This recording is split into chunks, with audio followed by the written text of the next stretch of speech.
Alrighty, as we kind of get the handouts out and we're turning to 2 Kings 6, I've talked to quite a few people, but quite a few people asked me, so I'll just kind of say it right now. So right now we're trying to figure out, for me, health-wise, I'm a little low in iron. The biggest issue is my body isn't absorbing iron, so we're trying to figure out why. So they'll be running multiple tests, stuff like that, trying to figure out why my iron absorption is so low.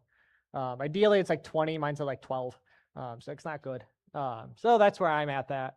I told my mom on the bright side I hit my out-of-pocket maximum. So they can run any test they want of me at this point. So thank you, Kenny. You need. Yes. You didn't.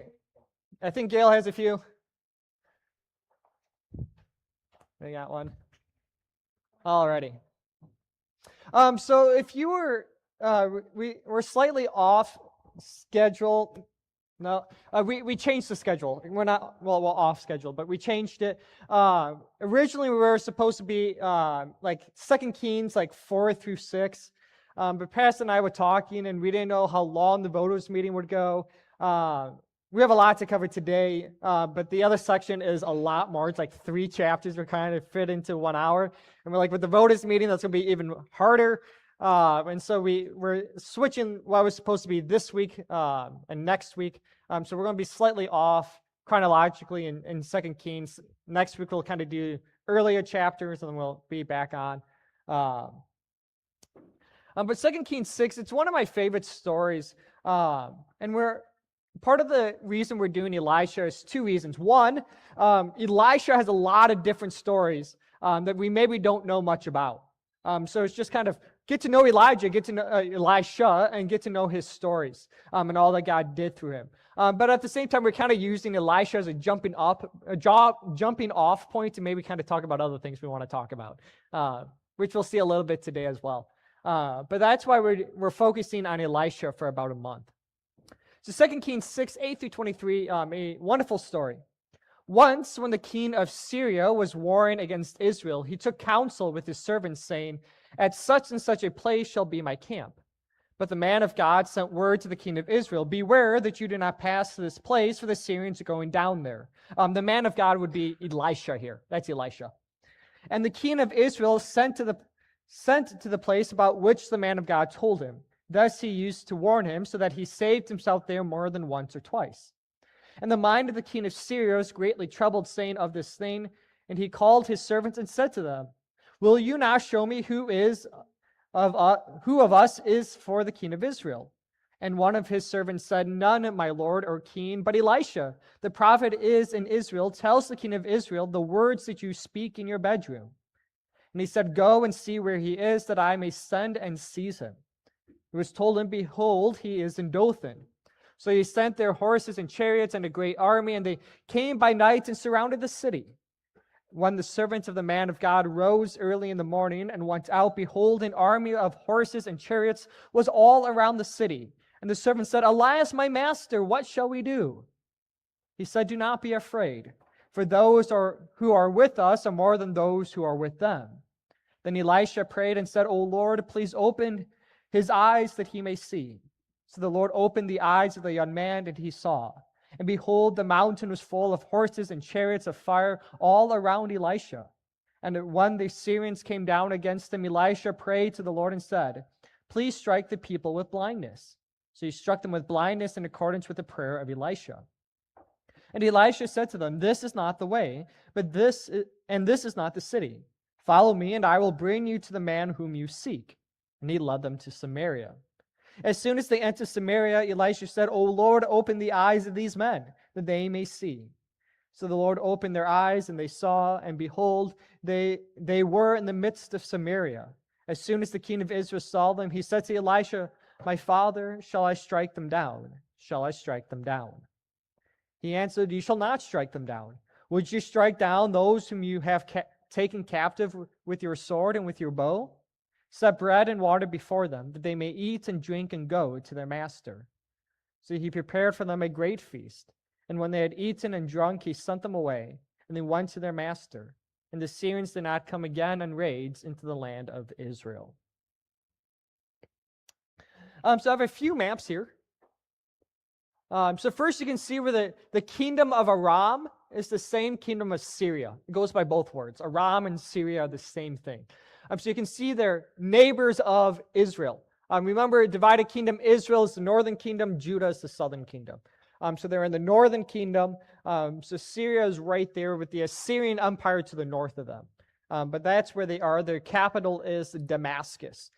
So there is this ongoing tension, as you can imagine, between Syria and Israel. So you can see where that is. Just so we get an idea of our geography, the kingdom of Ammon.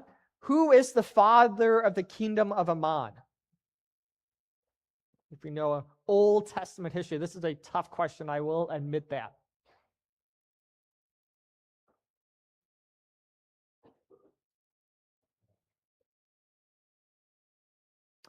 So the kingdom of Ammon, one of the sons of the daughters of Lot, she has the son of Ben-Ami. She names her son Ben-Ami, who is the father of the Ammonites. So the kingdom of Ammon is technically comes from Lot, but from one of his daughters. Moab is from whom? Who is the father of Moab?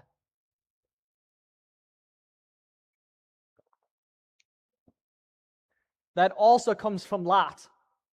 So Lot's oldest daughter has a son who founds Moab, and Lot, when he has a son with his youngest daughter, comes the Ammonites. So the Ammonites and the Moabites are descendants of Lot and kind of cousins of Israel.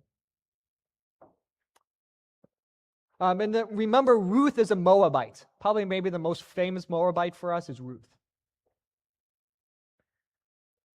Kingdom of Edom, this one's easier. Who comes from Edom?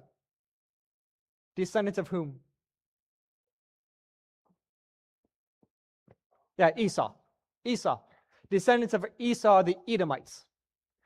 Because Edom means what? Red. Edom means red, because Esau's hair is red. And he has kind of a fiery personality. Right? So this is our map. So you have the kingdom of Edom from Esau, then the kingdom of Moab, and of the Ammon, or the Ammonites, descendants of Lot, and then we have Syria in the north. So there we see that. Our bottom map, you can see where Dothan is. It's kind of right in the middle of the map. It's the city in the middle of the map, Dothan. So south of Megiddo, Jezreel, there you get the Jezreel Valley. Endor, you get that story with Saul visiting the witch at Endor. And then the Sea of Galilee in the north, with Gennesaret and Magdala. So we're in the northern part, kind of the northern kingdom. That's where we are right now. And Samaria, you can see where Samaria is. It's about 10 miles or so, something along those lines. Samaria was the capital at this time. It's really interesting. The southern kingdom, the capital is always Jerusalem. But the northern kingdom's capital moves kind of depending on how secure they feel. So during Elijah and the prophets of Baal, right, the capital is Jezreel. And if you go to the Jezreel Valley, it's in a valley. Now, if you have your capital in the middle of a valley, what does that tell you? How well do they feel like stuff is going on? Yeah, they're not worried, right? No one's going to, you don't set up a defensible capital in the bottom of a valley, right? You don't do that. So that tells you they weren't worried, right? It's secure, they're good. Notice now they have moved to Samaria. And you get a little bit of the topography here, right? You can see Samaria is much more up on a kind of a mountainy ridge compared to Jezreel, right? So there's been these incursions. They have moved their capital into a more defensible area. So you'll get different places for the capital in the northern kingdom, and it always kind of clues you in how they're feeling about outside forces. So this is what we get here. Alrighty. So how does Israel figure out what Syria is going to do?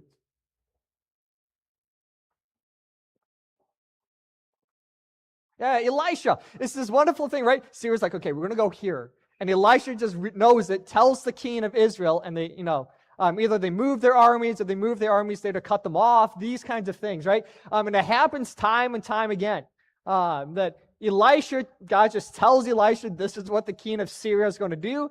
Elisha tells the king of Israel, and they're able to kind of outmaneuver the Syrians. So eventually the king of Syria is fed up with all of this, and what does he think is happening? Yeah, is there a spy? There has to be a spy. Now, to be fair, there has been spies in Syria kind of prior to this as well. But he's like, somebody's telling them this, right? Which makes sense. It seems to be the only logical conclusion that if this king's happening, somebody is tipping off the Israelites. But they tell him, no, Elisha can hear what you say in your bedroom. Doesn't matter. Elisha knows it. So what's his new plan? Yeah, get Elisha, right? If Elisha seems to be the one that's causing all of these issues, let's go get Elisha. Then we can finally, invade. So let's go get Elisha. So they do. They sneak up on Elisha, right? They're in Dothan, which is pretty far in, right? If you kind of look at our map, see the top map, you have the Sea of Galilee is kind of the bigger sea, just north of Umamium. Nailed it. That's the Sea of Galilee. So, this is a decent ways into Israel. They push, Syria pushes their army a decent ways into Israel. And they sneak up at night, right? So they wake up in the middle of the night and wake up in the morning, and suddenly the city is surrounded by the Syrian army. It's a pretty awful way to wake up, right? And so you have Elisha's servant who's a little bit afraid. What are we going to do? And what's Elisha's response?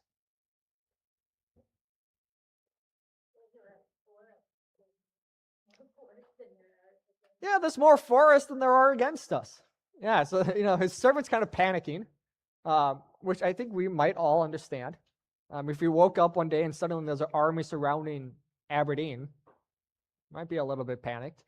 And Elisha's like, no, there's more for us than there is against us.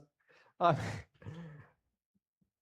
we're like, obviously, I love this story, right? Because he looks out then, right? And he prays to open the eyes of his servant, and he sees these fiery chariots. I was looking for images, and no one's done any artwork on this story, which is just disappointing. Of just these fiery chariots and horses surrounding them. I just love this image. It looks like they're outnumbered, and Elisha's like, no, look at this. And God opens the eyes of the servant to see actually the armies of God. And so this is one of those jumping off points. We don't have this phrase in our text, but it's appropriate, and I want to talk about it because we don't often get to talk about this. And we'll often get this phrase or this title for God as the Lord of Hosts. The Lord of Hosts. What's interesting, I have this, it's used 235 times. I've seen some people say 240 times. There's different amounts. Either way, it's a lot. This title for God in the Old Testament is used 230 plus times. So that's a lot. And I want to take a look at some of these examples of how it's used. We won't look at 1 Samuel 1, but what's interesting is this title isn't used for God until 1 Samuel chapter 1.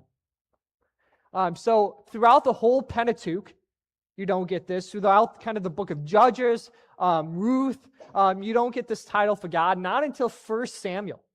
So it's a little bit later in Israel's history do you kind of get this title for God, which is just interesting. So it's a little bit later. But let's turn to 1 Samuel 17. We'll be jumping around quite a few places.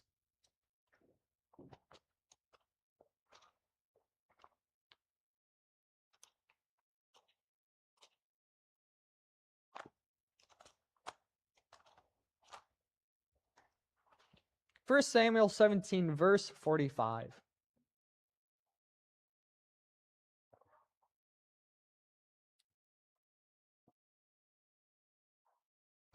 And we'll take a look at how this name is used. Then David said to the Philistine, right? This is David and Goliath here. You come to me with a sword and with a spear and with a javelin, but I come to you in the name of the Lord of hosts, the God of the armies of Israel, whom you have defied. So how is the Lord of hosts kind of used here? In connection to what? Yeah, armies of Israel, right? Notice, right? David's about to fight Goliath, and he uses the Lord of hosts, right? The armies of Israel. It's a battle cry, kind of, so to speak. So the Lord of hosts is used kind of in conjunction with battle or the power of God, kind of thing. So David uses it in David versus Goliath. It's how he describes God, right? There's a lot of different ways to describe God. God is a shepherd. We get it. Psalm 46 is a fortress, right? But here it's the Lord of hosts. So it's kind of warlike kind of terminology. So let's turn to Psalm 24.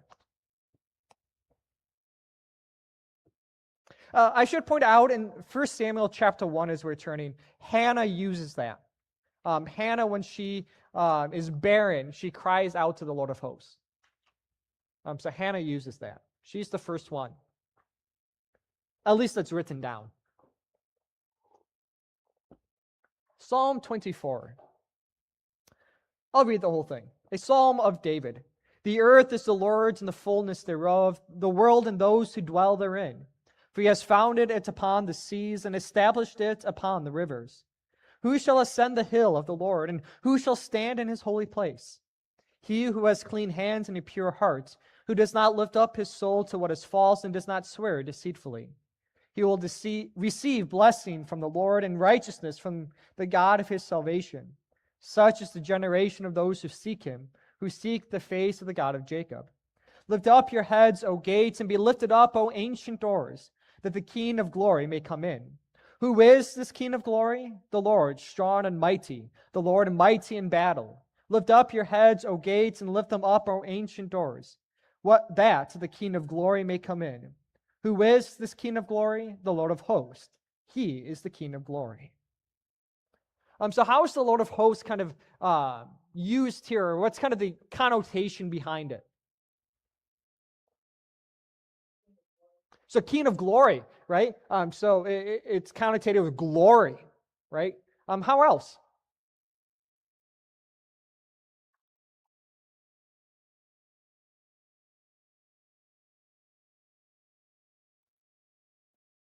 I think once again, kind of get this mighty in battle, strong and mighty. So glory, might, power, right? You get this kind of description as well with this. Yeah, and praising him, right? Yeah, the king. So he's the leader of this army. Yeah, very good, right? He's the commander of this, the leader of this. Yeah, very good. Yeah, yep. So notice once again, it's a little bit, it's similar to 1 Samuel, but it adds a little bit to it as well. You get this wonderful Psalm 24. It comes up quite a bit during Advent and Holy Week as well. Lift up your heads, ye mighty gates. Actually, no, it's Advent. Advent. We have an Advent hymn. Okay, 2 Samuel 5. Back to Samuel. 2 Samuel 5.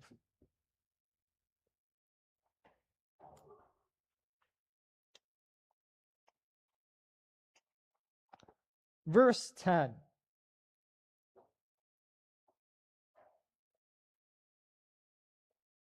And David became greater and greater, for the Lord, the God of hosts, was with him.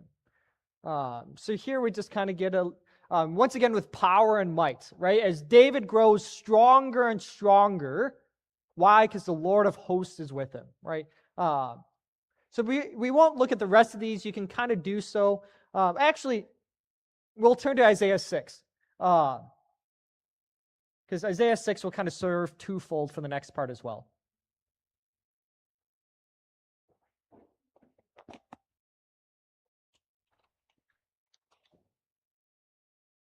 So Isaiah 6, this is the call of Isaiah, probably a story we know pretty well. In the year that King Uzziah died, I saw the Lord sitting upon a throne, high and lifted up, and the train of his robe filled the temple. Above him stood the seraphim, each had 6 wings. With 2 he covered his face, and with 2 he covered his feet, and with 2 he flew. And one called to another and said, Holy, holy, holy is the Lord of hosts. The whole earth is full of his glory. The foundations of the threshold shook at the voice of him who called, and the house was filled with smoke. And I said, Woe is me, for I am lost. For I am a man of unclean lips, and I dwell in the midst of a people of unclean lips. For my eyes have seen the King, the Lord of hosts. Then one of the seraphim flew to me, having in his hand a burning coal that he had taken with tongues from the altar. And he touched my mouth and said, Behold, this has touched your lips, your guilt is taken away, and your sin atoned for. So what is the Lord of hosts connected with there?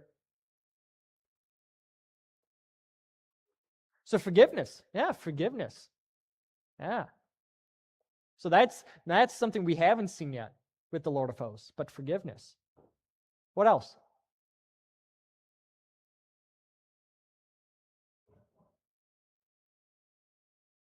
Well, you have God on his throne, God who is holy, right?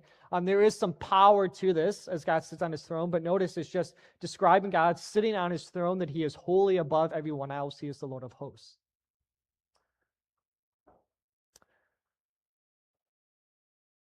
We're going to skip Psalm 46. I mean, we're almost looked at all of them. But all of this is to a point. I'm going through all of these for a point, because I didn't realize this until I was working through Genesis in my Wednesday morning Bible study.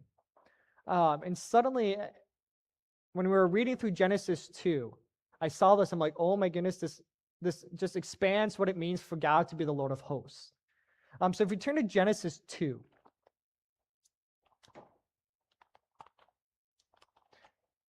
right? And like I said, a lot of times this Lord of hosts deals with kind of battle, with warfare, with strength, with might, right?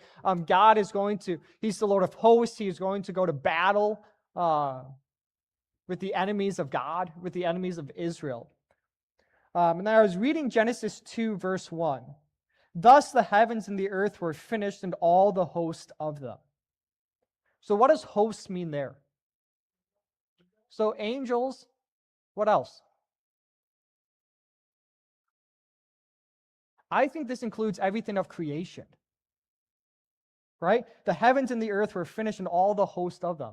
I think this includes everything, right? The earth was finished, the heavens, and everything that's included in the heavens and the earth, the host of all of these things. So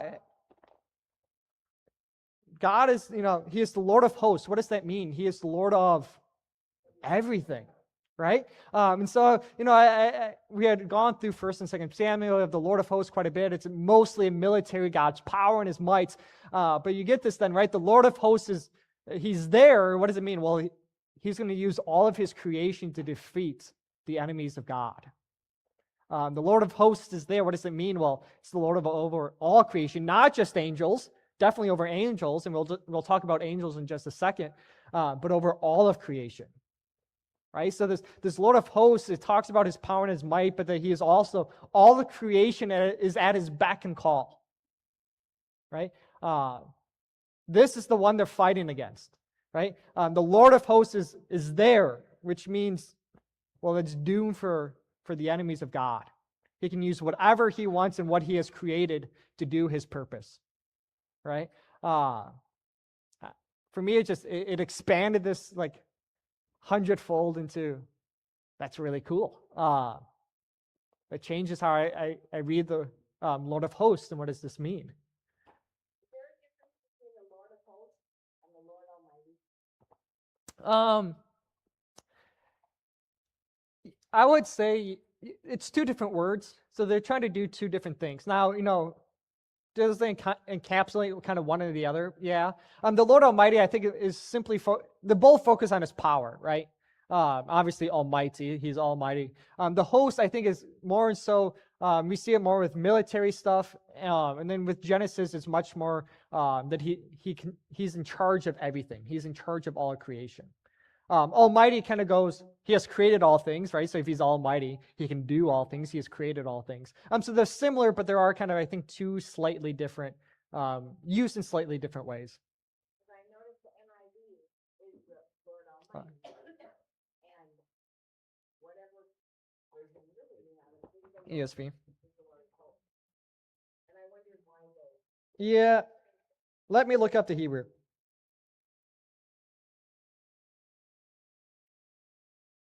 One in doubt, go back to the Hebrew.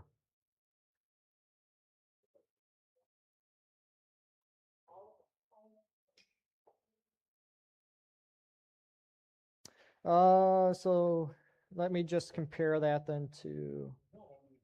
No, it's a good question. If it's two different words, close. Yep, no, come on, internet. Now let me go to. Let's do 1 Samuel. It's interesting that they use a different word. Oops, I want Hebrew, not ESV.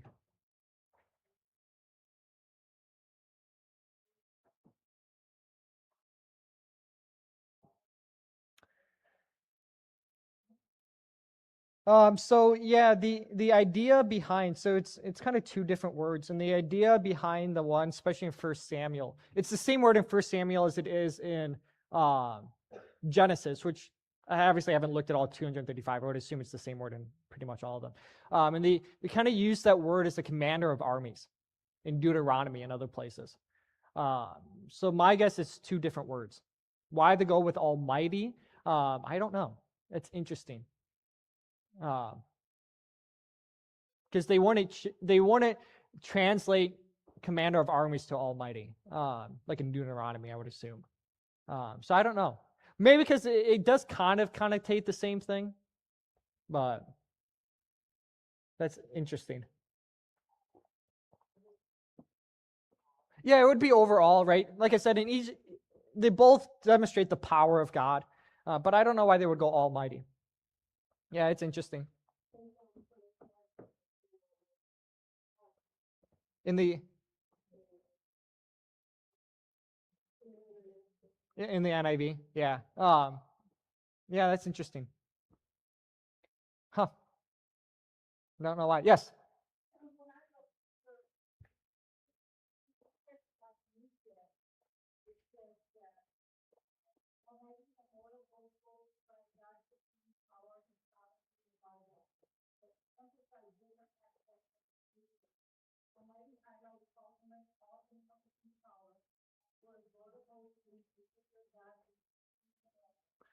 Yeah, so Almighty is much more just his power in general. And Lord of Hosts is much more of a commander. Yeah. So why the NIV? You would have to ask the translators of the NIV why they decided to go that route. So it's a very good question, though. I'm glad somebody asked. Otherwise, quite a few if you use NIV. And I read NIV at home. I have an NIV Bible that my dad actually he underlined in parts and he wrote parts in it for me. So I read NIV at home. So don't ever just because. And we do this quite a bit in my Wednesday Bible study because there's quite a few different translations people have, and sometimes NIV is better than ESV. Sometimes it's not. Sometimes King James Version has a better translation, and sometimes they don't. It's one of the difficulties of just translating. So, any other questions? Alrighty, I want to take a little bit to talk about angels. So you get these armies of God. Now, these probably aren't angels, right? We have chariots and horses. But God uses angels as part of his army, right? We see this, right? The 10th plague, the angel of death, right? That's part of God's army. I think this is letter D. First one on the back page. Angels make up God's army, right? The Passover. Isaiah 37 is, right, the Assyrians are encamped around Jerusalem, and God sends an angel and kills 185,000 of them in one night, right? So the angels make up part of God's army. And angels are difficult because angels do a lot of different things. at the same time, we don't know too much about angels. So there's always, you got to be a little bit careful when talking about angels, because the Bible tells us a few things about them, but we don't know too much about them at the same time. And they have a lot of different purposes. They do a lot of different things. And I'm skipping around here. So, for example, this is E. There seems to be different types of angels, right? There's different types of angels. So you have the cherubim. And just a reminder, the im ending, the im ending, the im ending is always, that's plural in Hebrew. I'm sorry, cherub is one cherub. Cherubim is plural. A seraph is one seraph. Seraphim is more than one seraph. So the cherubim, they guard God's throne with being attendants, right? So we see this in Ezekiel. In Ezekiel 10, you have the cherubim around God's throne. Genesis 3. So as the Adam and Eve are kicked out of the Garden of Eden, you have two cherubs guarding the entrance to the Garden of Eden. That's two cherubs. So you have cherubim guarding the garden. So you have the cherubs there as well, or the cherubim there as well. And the Ark of the Covenant, remember in the Ark of the Covenant, you have those two angels on either side with their wings out? Those are cherubs. Right? So that's why they're connected with God's throne, because the Ark of the Covenant is where that's God's throne. So you have the cherubs there. Entering the Holy of Holies on the temple curtain, you would have the cherubim as well. So you would have the cherubs there. So that seems to be one kind of type of angel. F, on the other hand, you have the seraphim, which are not the cherubim. They're the seraphim. They seem to be in the court or temple of God. But here's the interesting thing. They're only found in Isaiah 6, which we just read, the call of Isaiah. Right? The seraph comes to Isaiah and touches the coal, right? The seraphim are flying around. That's the only place in the Bible we see the seraphim. So we don't know much about them. We can't say much about them. What did they do? They seem to be in the temple of God, or God's court, right? But they're seraphim, not cherubim, right? So this is the difficulty of talking about angels. Some things we know, but there's a lot we don't know, right? So this then gets to A. What is the primary purpose of angels? Angels in both the Greek and the Hebrew means messenger. The Hebrew is malak. Greek is angelos. Both it means messenger. So primarily they are messengers. Primarily. Now, they do a lot of other things. But we should think of angels as messengers. That's literally what their name means. Messenger. So sometimes they act as intermediaries. So let's turn to Revelation 1. We're running out of time, which I knew was going to happen.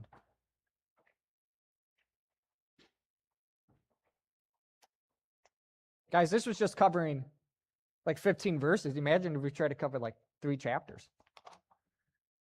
Alrighty. Revelation 1, verse 1.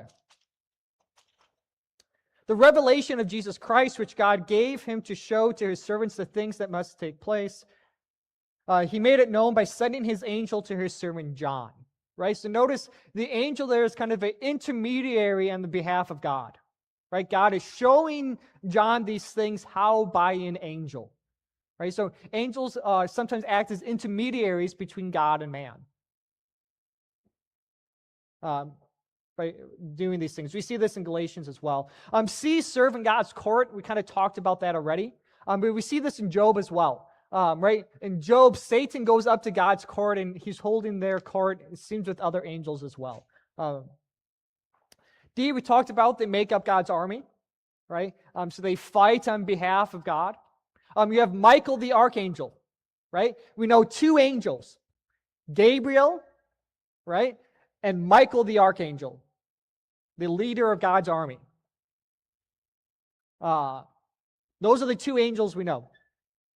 Any other angels we run into, aren't given names. So Gabriel and Michael the archangel. They help believers. I think this is important. Let's skip to H for just a second. We're in Revelation already. So let's turn to Revelation 5:11. These next 2 points, I think what I want you to take away if talking about angels are these next 2 points.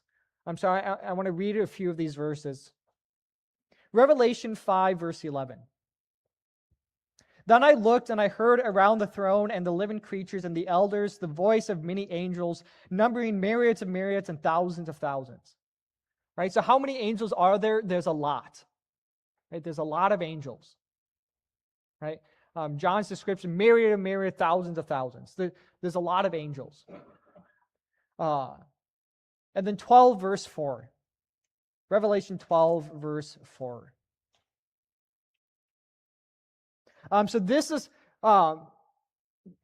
Revelation 12 is the description of Satan's being thrown down from heaven after his rebellion. So verse 4, his tail, that's kind of talking about Satan here, swept down a third of the stars of heaven and cast them to the earth.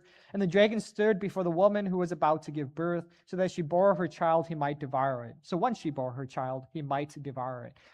So the stars here, everyone agrees pretty much that it's angels. So how many angels fell? A third. A third of the angels fell, which means what? 2/3 didn't. Right? And this is what I want you to take away, that even as the devil seems to have power, his minions seem to have power, this 2/3 that didn't rebel. Right? So there's twice as many angels that are on God's side fighting for his people, doing his bidding, as there are demons in this world. We can't forget that, right? We can look out and it seems like the devil and his minions, they're winning, they're doing all these things. God's army is still bigger. And he's the Lord of hosts. So even if his army, even if all the angels fell, it would not have mattered.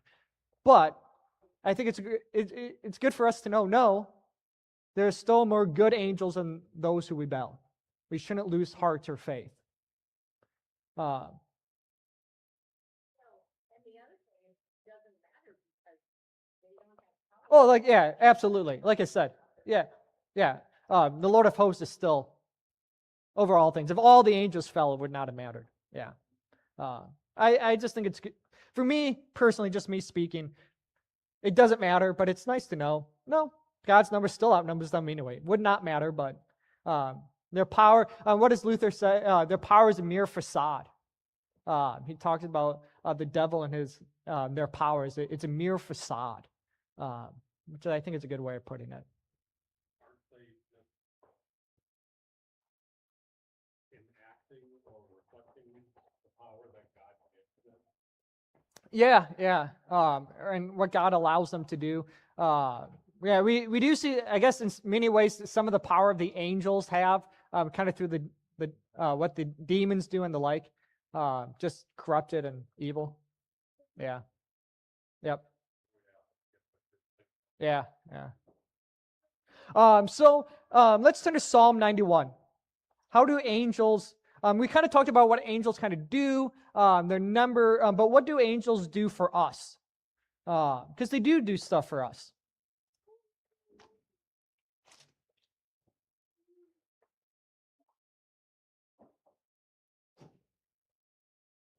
Psalm 91, 11 and 12.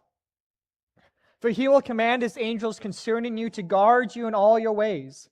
And their hands they shall bear you up, lest you strike your foot against a stone. You will tread on the lion and the adder, the young lion and the serpent you will trample underfoot. So Jesus kind of quotes this in his temptation. He doesn't. Satan does to try to get Jesus to fall into temptation. But notice, right, the angels, what do angels do? They guard. They guard God's people. They guard us. Right? God uses his angels this way as well, to guard his people. Then let's turn to Acts 12:7. It's kind of a fun story.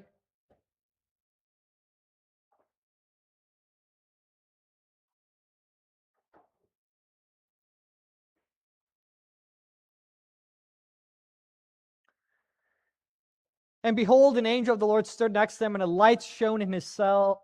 He struck Peter on the side, woke him up, saying, "Get up quickly," and the chains fell off his hands. So in this Acts 12, an angel helps Paul escape from Peter from prison.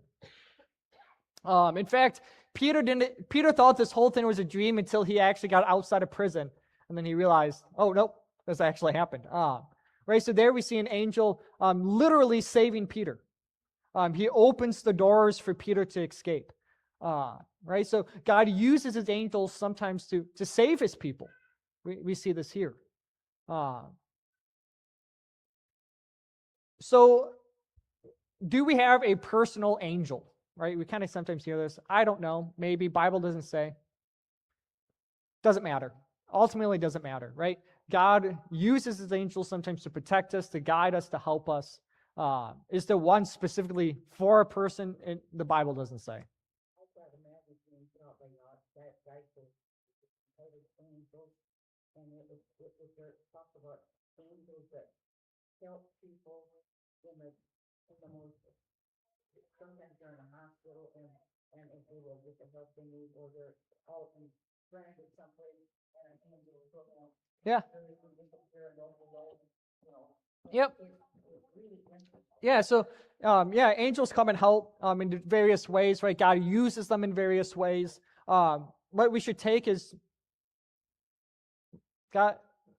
We should find comfort in angels in the sense that God uses them to help his people and to accomplish his will on earth in various ways.